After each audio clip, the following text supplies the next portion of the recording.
ವಿನಂತಿಯನ್ನು ಮಾಡಿಸಲ್ಲ, ಕ್ಷಮೆನೂ ಯಾಚಿಸಲ್ಲ ಅಂತ ಹೇಳಿದ್ದಾರೆ. ಇವತ್ತು ವಿಧಾನಸಭಾ ಅಧಿವೇಶನದಲ್ಲಿ ವಕ್ಫ್ ಬೋರ್ಡ್ ಅವಾಂತರಗಳು, ವಕ್ಫ್ ಬೋರ್ಡಿಂದ ರೈತರಿಗೆ ಆಗ್ತಾ ಇರೋ ಅನ್ಯಾಯಗಳು, ವಕ್ಫ್ ಬೋರ್ಡಿಂದ ಮಠ ಮಂದಿರಗಳು, ಶಾಲಾ ಕಾಲೇಜುಗಳು ವಕ್ಫ್ ಬೋರ್ಡ್ನ ಆಸ್ತಿ ಆಗಿರೋದರ ವಿರುದ್ಧವಾದಂಥ ಒಂದು ನಿಲುವಳಿ ಸೂಚನೆಯನ್ನು ನಾನು ಕೊಟ್ಟಿದ್ದೀನಿ. ಇವತ್ತು ಮೋಸ್ಟ್ಲಿ 11 ಗಂಟೆಗೆ ಈ ವಕ್ಫ್ ಬೋರ್ಡಿನ ಅವಾಂತರಗಳು, ಈ ವಕ್ಫ್ ಬೋರ್ಡ್ ಒಂದು ರೀತಿ ದೆವ್ವದ ರೀತಿ ಇಡೀ ರಾಜ್ಯವನ್ನು ವ್ಯಾಪಿಸ್ತಾ ಇದೆ. ಅದರ ವಿರುದ್ಧವಾದಂಥ ಒಂದು ಹೋರಾಟವನ್ನು ನಾವು ಈಗಾಗಲೇ ಮಾಡಿದ್ದೀರಿ ರಾಜ್ಯಾದ್ಯಂತ. 11 ಗಂಟೆಗೆ ಅದರ ಚರ್ಚೆ ಆಗುತ್ತೆ. ನಿನ್ನೆ ಪಂಚಮಶಾಲಿ ಹೋರಾಟದ ಬಗ್ಗೆ ಗೃಹ ಸಚಿವರು ಕೊಟ್ಟಂಥ ಹೇಳಿಕೆ ನಿಜಕ್ಕೂ ಖಂಡನೀಯ.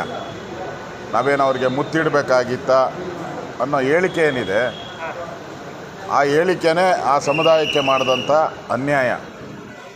ಲಾಠಿ ಏಟು, ರಕ್ತ ಬರೋ ರೀತಿ ತಿಂದು ಸ್ವಾಮೀಜಿಗಳ ಬಂಧನ ಇವೆಲ್ಲವನ್ನು ನೋಡ್ತಾ ಇದ್ದರೆ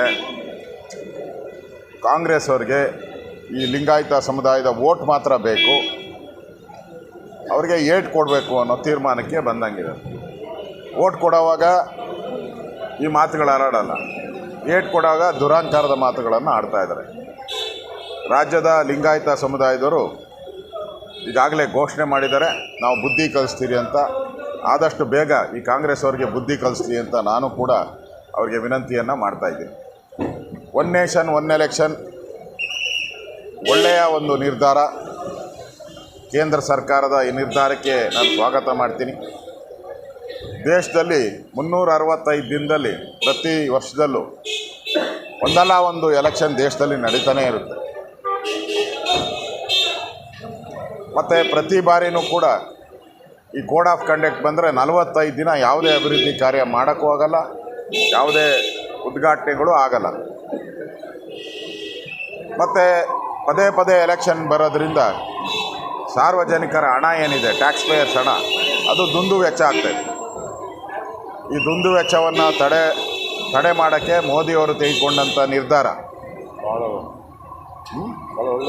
ಒಳ್ಳೆಯ ನಿರ್ಧಾರ. ಇದನ್ನು ತುಂಬು ಹೃದಯದಿಂದ ಸ್ವಾಗತ ಮಾಡ್ತೀನಿ.